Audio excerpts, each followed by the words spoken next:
Hello guys, welcome back to University again for episode 5. Dan is not on his usual form, as you might hear in the next half an hour, 45 minutes or so. He's in a bit of state of still waking up, aren't you, Dan? Yes, Jono. Just been a very busy weekend, obviously, with all the pubs opening up.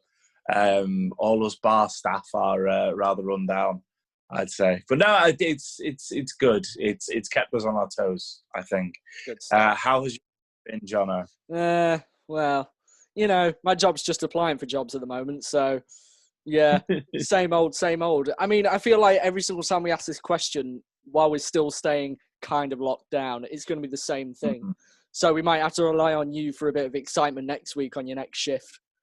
I mean, I'll see what I can do. I'll see what stories crop up. You never know. Just hope someone just smashes a glass on the bar.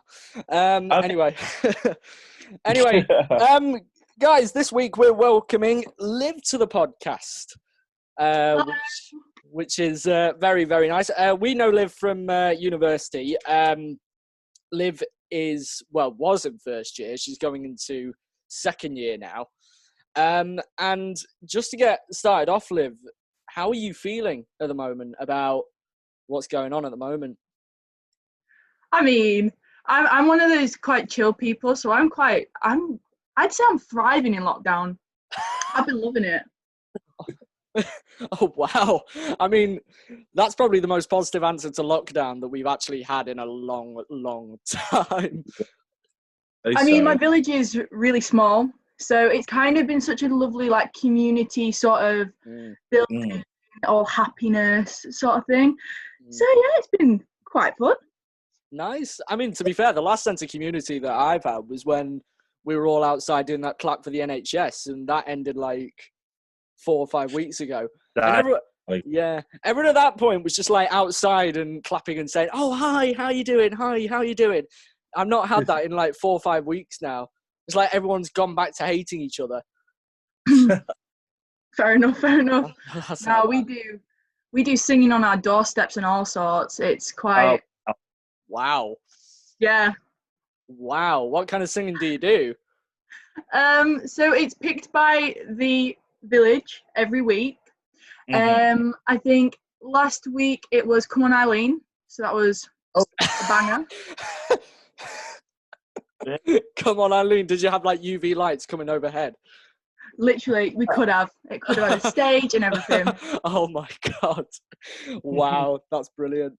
That's brilliant. So who actually decides that? Is it like a village vote on a group chat, or is it just like... It's the sweet shop, but they're open to opinions and stuff. So the sweet shop are the leaders. Yeah. Oh, wow. To be fair, that's brilliant. That's absolutely brilliant. Oh, wow.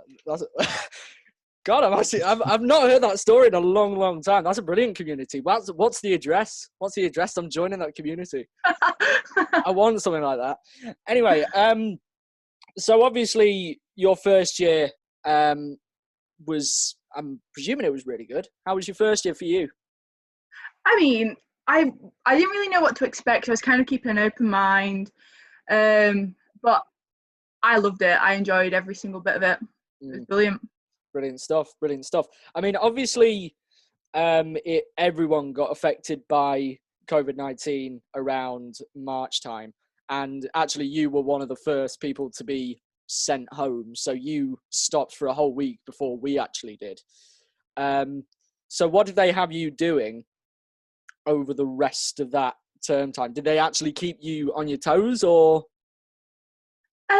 Yeah. If you showed up to the lessons, it's like the same thing. If you showed up to lessons actually at university, you'd get something from it. So there were a lot of Zoom calls, and they still wanted us to put on a practical performance at the end. So it was all about just using your own initiative, finding your own space, and taking their advice and just running with it. Fair. I mean, so these practical performances, were they group or were they individual? So they were individual. They were initially group, but we just decided it was just so much easier to do it on our own, so there was no miscommunications or anything like that. Yeah. But I mean, it was an Arto piece, so you can kind of do an Arto on your own. It's Yeah. as long as it's sad and scary and weird and don't make sense. You can do You're anything fine. with Arto. You can do anything Literally. with Arto. I mean, if your parents aren't really camera savvy, you can just put a camera to your parents' face and say, Arto, guys.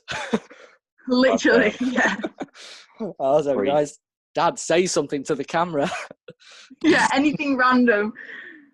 Yeah. Absolutely. So obviously you're going into second year now, but I think what everyone wants to hear who's listening to the podcast, what have you been told for what is going to happen in second year? Because obviously after me and Dan have left, we're going into a post-pandemic. We're still in a bit of a pandemic, but we're still going into that world where it's affected by the pandemic. So I'm interested, what is the university told you that you know of at the moment for what's going to happen in second year? I mean, I've only had, I think, 2 emails from them regarding it. And it just says that they're going to be starting on the 28th of September. They've not actually gone into detail about anything for practical courses. And I've not heard much, to be honest. It's kind of just waiting. Ooh, I'm not sure how I feel about that, to be honest. I mean, I feel like you guys should be kept in the loop as much as possible, particularly because of the course that we have all done. For those of you who are listening, Liv is on the same course as us. She's just further down a bit below us in how far she's gone along on it. But yeah, I'm quite shocked at the moment, because obviously I think the university does need to adjust and work out how it's doing it, but I feel like they've had the time to do that. I don't know what you feel about that, Dan. I think the uni is going to do the basics, and they're going to go through with the basics, because everything is exceptionally different to what it should be. Everybody is kind of on the same playing field, whether learner, teacher, tutor, heads of courses, things like that. I think with uni, you have to give them the benefit of the doubt, because they're dealing with something that no one else has ever had to deal with. And obviously we're all a habit, and, we have the same sort of formula. You go into first year, you get your basics, you get your foundation, and second year you build on that foundation and you do more practical stuff, well, an R course anyway, and third year you combine those 2 years and create those sorts of things. But obviously COVID has messed everything up, so I would give them the benefit of the doubt with all of that. I don't know, Liv, what do you think, and how do you think uni have dealt with it, especially with your year? How do you think they're going to, and this is a very odd question, but how do you think they're going to deal with learning next year? Do you think it'll be more online learning? Do you think it'll be more in your hands? I'm not sure, because second year was quite it was a bit of a leap from first year. So what do you think? Well, we've obviously picked different modules, haven't we, and stuff. So second year is when you get to choose your own modules. And I think it's probably going to be partly Zoom calls for at least the first semester, I'd say, the first term sort of thing. Yeah. And then it'll probably just be if you feel comfortable yourself to come in. If you are comfortable with having to wear a mask, having to go through all the cleaning procedures, keeping your distance, even though it is so hard if you're doing something like physical theatre, that's going to be near impossible. But I feel like it's just going to be just having common sense, which in a way, they said that about the pubs, and I mean, every man and his dog were not breaking, they were breaking the rules and stuff like that. So I don't know. I kind of feel like they'll just play it by ear. Yeah, I mean, how nervous are you about going back? Because I'm assuming that you've got you've got accommodation for second year, sorted and stuff like that. And I'm presuming that is that contract already started for you? Yeah, I've started paying about a month ago now. So how nervous are you going into second year? Because I think we've talked about this a little bit before, but with theatre, it's so difficult to do that on a Zoom call. Like, Yeah. I think all of us, we've all been through, having these Zoom calls and trying to do theatre online. And some people will just stay home. Some people, for the risk, they'll just stay home and, they'll try and do it on Zoom. But when you're doing a practical course like theatre, you cannot get the full experience that you can obviously get if you do it in a practical sense, if you're actually there. So how nervous are you for what you will get out of the course if it does turn out to be on a Zoom call? Yeah, I mean, it will like massively affect like the learning, because I feel like when you're in a class, you sort of bounce off other people's ideas and you read the room, don't you? And if you're in a Zoom call, you can only read your facial expression and the leader that's teaching you. You can't really see what other people are doing. And it's lucky for me because I'm in a house with all theatre students. So we could always do something like that and, work with each other. But I just feel like there'll be a lot missing. You'll have a lot of elements that not necessarily is in the spec, but that come along with being in a group of people. Yeah. It's going to be that's very, very odd. Like doing things over Skype, especially with the fact that theatre is very practical based and very, I want to say like with Zoom and things, you interrupt each other a lot. I think is obviously based on connections and things, and that's going to be a pain as well. Being able to devise pieces and monologues and writing things over Zoom. It might be really innovative for people. I don't know. Some people might work better just face to face over things like FaceTime and things like that.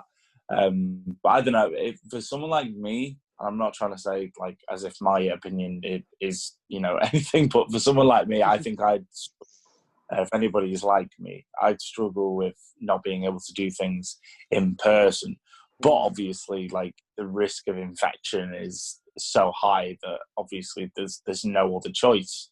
Really, semester. But I think from what we found with the first semester of second year, it's very like first year, in that a lot of it's very like sort of teaching based. Yes, I suppose so in some way, because I think it was very much there were the essay kind of based modules, weren't there, Dan?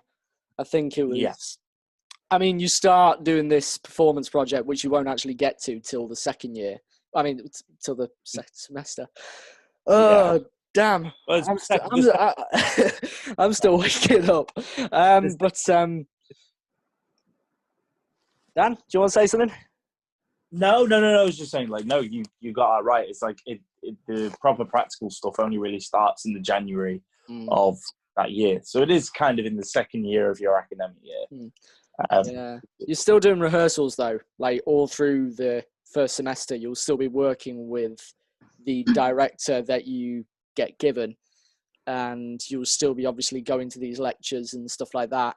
But at the same time, you will, and it's going to be obviously you need to wait until what the universities say about how it's going to go. But there's obviously the optional modules that you've chosen. Out of interest, which modules did you choose? I've chosen radio, Shakespeare, and presenting. Wow, 2 of those I did. You'll love them.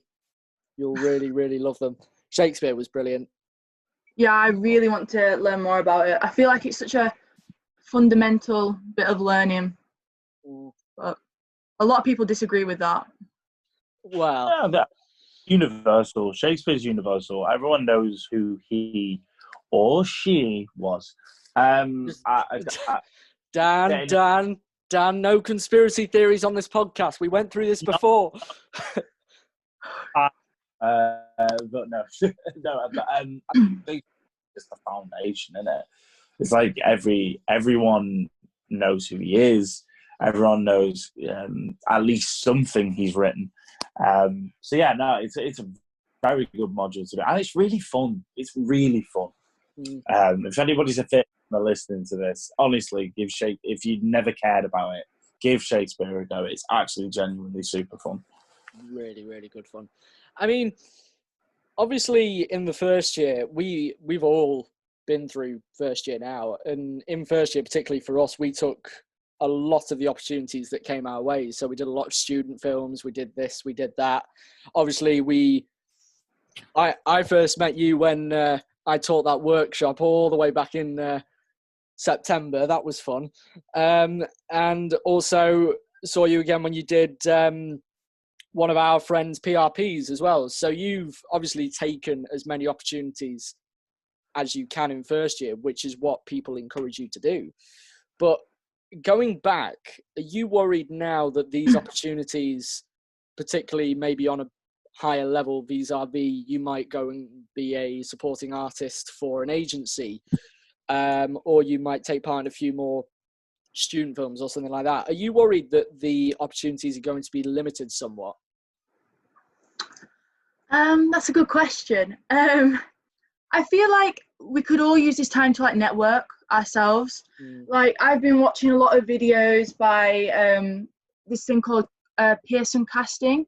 They've done a load of videos, and it's all about how to use this time in like play to your strengths. So for example, I sing, so in this time I could be creating videos, editing, all the sort of stuff, so when I am face to face with a casting director or something like that, I can say this is a catalogue of everything I've done during lockdown.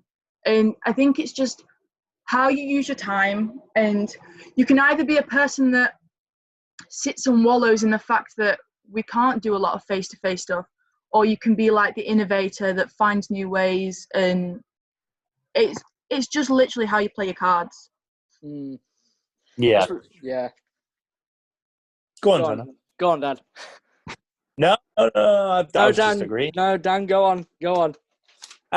No, I think that's a really good outlook, actually. And being able to, one thing I've noticed is that everybody sort of started creating a lot more over like, I don't know whether it be TikTok or Instagram, Snapchat, whatever.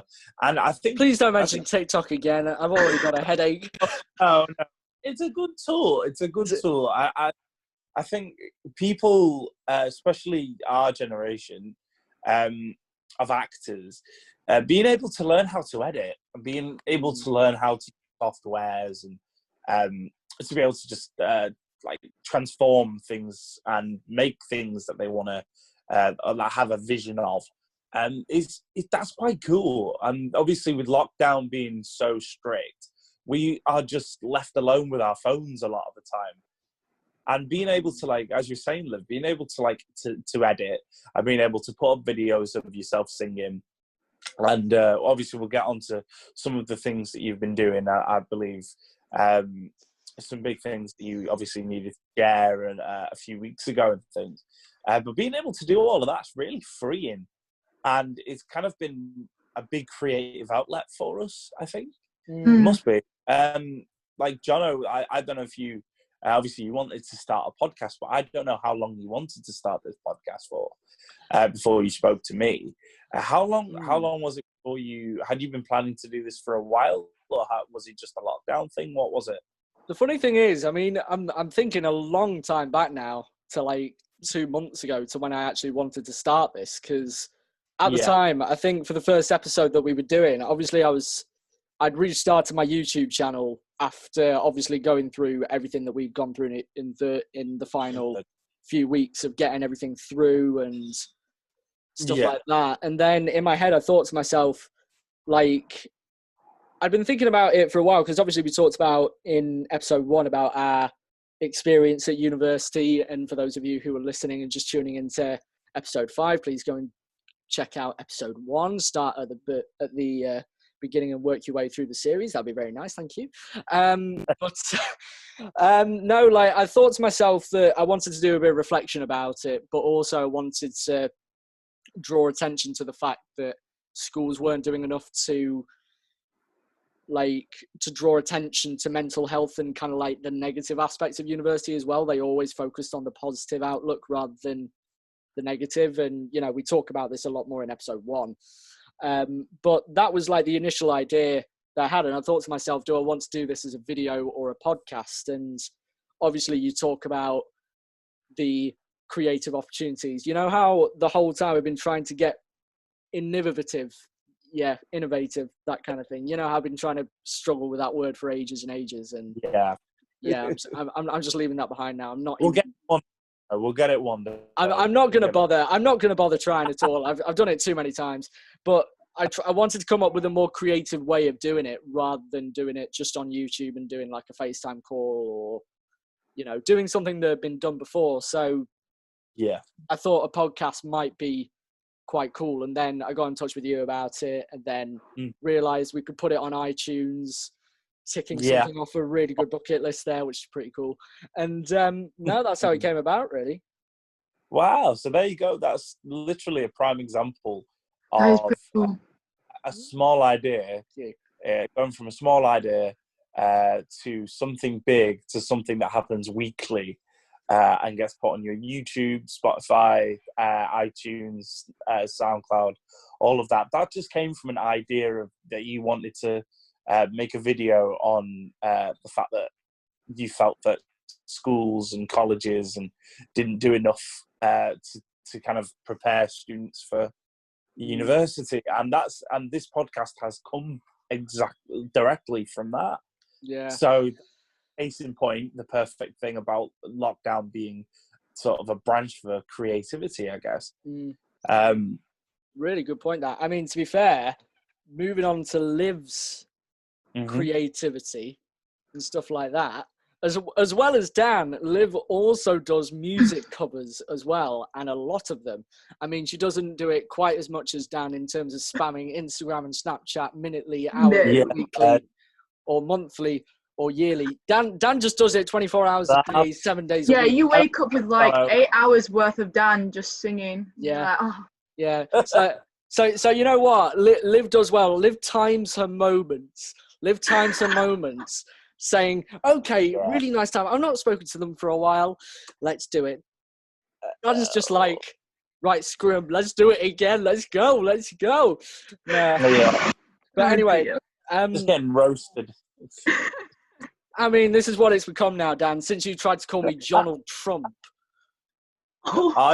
Since you called me... On Twitter as well, Dan always comes up with these very interesting names that kind of involve his name in some way. So, Dan, I've now thought of a new one. Donald Trump. Donald Trump, yes. I'll keep that one in the notebook, Jono. Thank you for that. That's great. I want to parody the man. I don't even want to give anything towards that man, but it doesn't matter anyway. Carry on, guys. Anyway, carry on. But no, Liv does a lot of.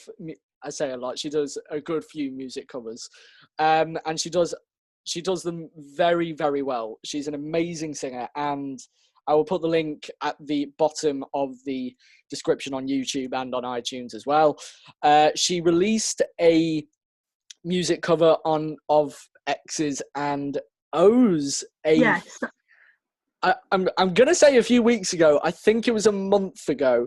Yeah, it was about a month ago. Yeah. It was about a month ago. So just talk to us about that. Like, how did that come around? So basically, it was quite a weird opportunity sort of thing. My friend sent me a link across, and it was for a competition. And it was just like, oh, can you sing this, that, and the other? And I was like, well, yeah. So I just did a video, and I followed the guidelines, and it was just send it to us. We'll see all the entries, and the best ones we'll put on to YouTube, and then we'll try and narrow it down to get this overall winner. And so I was like, all right, we'll just go with it. Then I got put on the top 50, so I was proper buzzed about that. And like self-promoting, all this, that, and the other. Wow. And I got through to the top 20.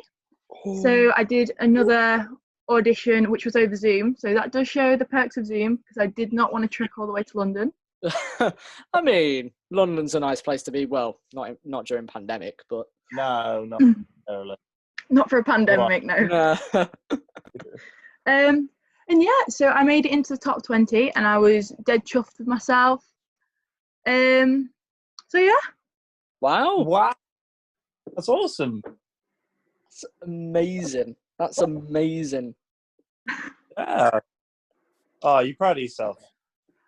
Yeah, I am. Be proud. I mean, it's just me singing, and people liked it, so I was like, oh, grand. That's up on YouTube now for good, isn't it? Yeah, it's on Are You Listening, their record label. Wow. Cool. That's amazing. Don't worry, we'll plug it. What? Yeah, I'll plug it. I'll make a note of that, because the last time I said plug something, I didn't do it. Fine. I forgot to do it in the description. So all these music covers, how did that come around for you? Like, is it just been a childhood love for singing since, like, you maybe put the TV remote to your mouth and start singing your favorite theme tune or something? I mean, like that? I wish it was me that said that I was going to start singing, but it was actually my mum. She's pushed me into she pushed me into drama. She's pushed me into a lot of stuff that I didn't really want to do. And now look at me doing a podcast about theatre. So hats off to my mum.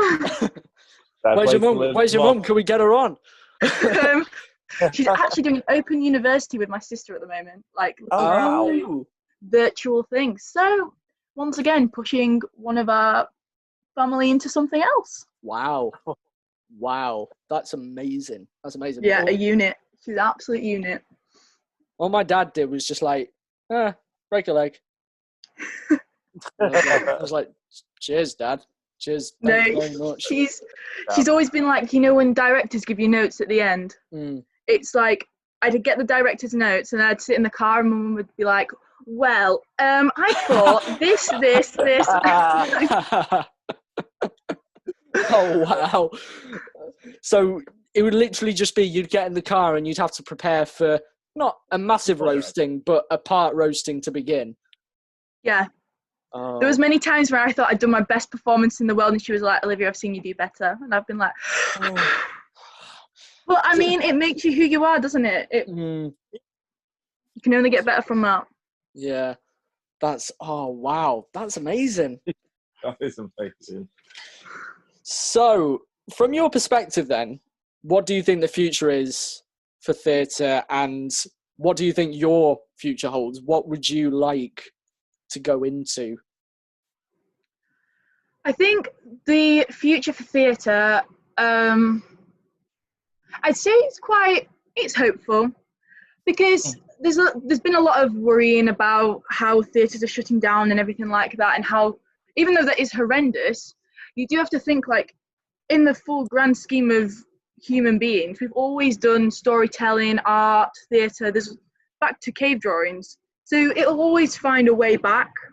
I feel like, because we can't survive without the arts. It's just impossible. And funnily enough, mentioning that, Rishi Sunak last night finally, after loads and loads and loads of baying, he's promised a £1.5 billion Save the Arts Fund, which I don't know. I honestly don't know where they're getting all of this bloody money from.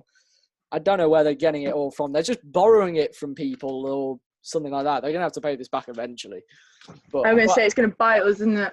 But I'm not going to get political here, because Dan knows when I get political, I go way too far. Yeah. It's way too far. It's not that he goes far, it's just you're so beautifully passionate about it. I think me, you and Liv would be discussing it for hours, which isn't a problem, I guess. If you want to see a podcast of me, Liv, and Jono talking about political issues, then press like. Press that. Click on Press that like and we'll get Liv back. We will get Liv back. Oh gosh. I mean, Liv, are you political? That's the only question I'm gonna say. Are you political? I think I am and I'm not. I'm too at this moment in time. I'm too scared to say stuff because everyone on the internet has such strong opinions, and I feel like it can go either way. You can trip up and say something accidentally, and it's there forever on the internet. So I just tend to just nod my head and keep quiet and keep my own opinions. Keep your opinions to yourself. You know, the funny thing is, Dan's heard me and seen me rant so many times. Haven't you, Dan? Well, your Facebook's quite a good one for seeing that. Yeah, I mean, there's still a picture and there's evidence circulating for all of you listeners on and people who are on my Instagram. For Christmas last year, which I thought was going to be the best Christmas ever, to our Christmas party, the day before the election, actually in third year, Liv, something to look forward to. All the staff and the third year directorate, they hold a Christmas party at the Pint Pot, which is always a nice do. And it's very, very nice. It's one of the nicest events of the year. I went with a Jeremy Corbyn jumper that said Merry, what was it? I think I showed it to you, Dan, at some point. It was like, probably. You might have to Google it. You might have to Google it. I'm gonna have to go back on my Instagram. Oh wait, there it is. For the merry, not the few. There we go. Yeah, like that. Yeah, go on. I went with a nice jumper, if you guys can see there. For the merry, not the few, and all the teachers absolutely adored it. Absolutely adored it. But then the next evening happened, and Boris Johnson got in, so I was depressed for a few months. Well, I'm still depressed actually, but. I mean, yeah, I think the entire country is depressed. He's done a decent job through all this, but I think no, he hasn't. How so, Jono? How so? Why do you think I've done a good job? I'm not going to say. You're going to give me a migraine. No. All right. We won't get onto this for fear of Jono's head exploding. Yeah, I'm just going to stay quiet. Yeah, it's fine. Oh, no, don't worry about it. It's fine. It's fine. I'm not political in the slightest. Daniel, you've got me triggered. Yeah, it's okay, John. Okay, Jono. Take a few deep breaths. Right, I'm going to have a Pringle. I'm going to have a few Pringles. all gone to pot. It's all gone to pot. Jono's on the Pringles now. So, no, it is odd. Isn't it weird? It is. I don't know. I wouldn't. It doesn't matter about being political. I don't think.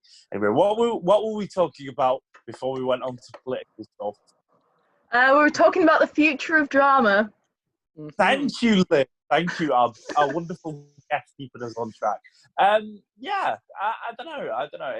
It's going to be. I'm kind of excited. I think me and Jono talk about it every week. I think I'm kind of excited for the future of TV and theatre and going to agencies and things like that. It's going to be a challenge, but I think us actors relish a challenge, don't we? Like if you're a creative, you relish a challenge. And stuff like this, like doing podcasts and things, is going to massively help when it comes to agency representation and like directors seeing your work and things. It's going to really help. So if you're bored during lockdown, you don't have anything to do, just start something, because it's worth it. It will be worth it in the long run anyway. And sorry, it'll be something to do. Sorry, Liv, go on. No, I was just going to say, have you guys thought of doing anything theatrical in the future, or are you just going with the podcast for now? Or well, I think we mentioned this in episode 2. We're both going off at the moment on kind of different lines to what we wanted to. I mean, I myself, I'm looking to go into the backstage kind of thing rather than acting itself, because I've realised that it's quite a hard industry to get into. And after doing my dissertation, I felt that my strengths were more in research, academic kind of thing, rather than I love acting still, and I'll probably still go to like amateur dramatics society like I did in third year, but I'm just shying away from that as a career at the moment. Do you want to say what you're doing, Dan?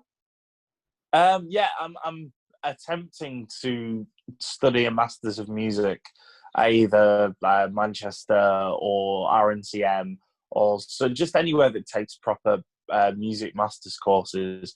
So like I can go into, it's just another string to your bow, if you'll pardon the pun, sort of to help with gig theatre and things like that.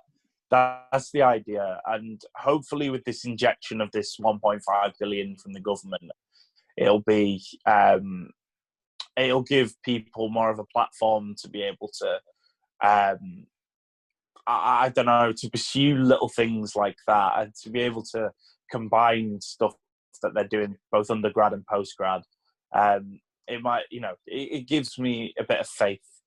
Liv, what is it you want to, like, I'm trying to think, after you got to think a year and a half in advance here, but what is it you'd love to do at the moment? What's your vision at the moment for wanting to leave uni? I mean, I would quite like to do something musical theatre side, but I'm not a dancer, so. But I mean, that doesn't matter. But yeah, something musical theatre. You can learn. Yeah, yeah. Get your mum to teach you. Oh my gosh, yeah. I mean, I've been a part of the British Youth Music Theatre for like 2 years, so I've been getting like a little bit of training here and there in it all. So that's like kind of the big dream. If not, I quite like stuff like playwriting and things like that. Like I'm trying to do one at the moment because I read a book called The Last Day of a Condemned Man by Victor Hugo. I think my mum's read that. My mum's read that. Compliment? Is that a compliment? I think that's a compliment. If Jono's mum, I'm taking it as a compliment. Jono's mum's read it, which means it's definitely a compliment. It's by the same guy that wrote Les Mis. Yes. Yeah, my mum's definitely read that. Yeah. So I'm trying to turn that from a book into a play script, and I mean, well, it's hard, but it's like rewarding. So yeah. It keeps you going, doesn't it? Yeah. It keeps you going because obviously we all still need something to do for me and Dan, however long it takes us to either Dan to get into a master's for music or for me to find a job. For you, you've got something to look forward to. You've got university still. You've still got 2 years of university. Safety. Safety. You've got a little bit of safety, but who knows? It's going to be on. It might be on Zoom. It might be on this. But you still got to do something. You've got to go back and think to yourself, right, I actually did something over summer. And this is what employers now are really going to look at. It's something to add to your CV. And employers will love it. I think we've said this before, Dan, but employers will love it if they look at your CV and they saw during this lockdown, you actually did something that was original and useful, something that was creative. Rather than sitting down and playing on the PS4 or playing on Netflix or Xbox One or doing this or doing that, paying for endless subscriptions to finish off your series while other people are actually doing something that makes a difference and matters and is creative. Absolutely. I would say that's more exclusive to creative courses and things. Because obviously we're at the behest of the people who've been in the industry before us and who undoubtedly have a lot more experience than we do, being third year uni students / graduates. So we are, they will want us to do this, that, the other. But I think for other people, if anyone listens to the podcast who isn't really theatre based, I think a lot of employers at the moment will give you the benefit of the doubt with everything that's going on. Say if you just wanted to work during lockdown, if you had a job, say, as a key worker or something. That's also viable too, I'd say, just to point out. But I think just do things that make you happy. I think, and if you do something that makes you happy and you can stick on your CV and you can be proud of, like Liv did with her, with your performances of your cover of X's and O's and things like that, it will just fulfill your ambition and it will make you proud of yourself, I think. So a nice message. It's just not falling into that hole, isn't it? Like a lot of people have fallen into, oh, we're in lockdown, let's just sit down. Like, go. I mean, I'm saying this like for someone that lives in the Yorkshire Dales, like go for a walk and stuff like that. Just get yourself up and moving. But obviously for people that live in cities, that's a lot harder. I mean, my walk just consists of along a ring road, so that's it's massively different from living in Yorkshire Dales. I'm very jealous, not least because your community sings. Like, I've got an old people's home, like literally right across my window that I can see, and everyone is asleep right now. Do you know? See, I go into old folks' homes and I perform for them, so that would be a prime customer for me. I'd be like, hello. Genuinely, it's right there. It's right there. Like, it's right across the window, has been ever since I was born. So if you ever fancy swapping, I am more than willing to do that. I'm quite happy with my sheep. Sheep to be To be fair, with the Derbyshire Dales near us, I wouldn't go anywhere near sheep at the moment, but that's football related, so I'm not going to get into that. God. Anyway, we are digressing, Dan, which means that it's probably time to end the podcast. Yeah. But guys, thank you very, very much for listening. Thank you so much, Liv, for coming on the podcast. Yes, thank you for having me. No. It's a pleasure. So nice. You can go for walks now. You can go tend to your sheep. Go tend to your sheep if they need be. Or horses. Do you have any horses?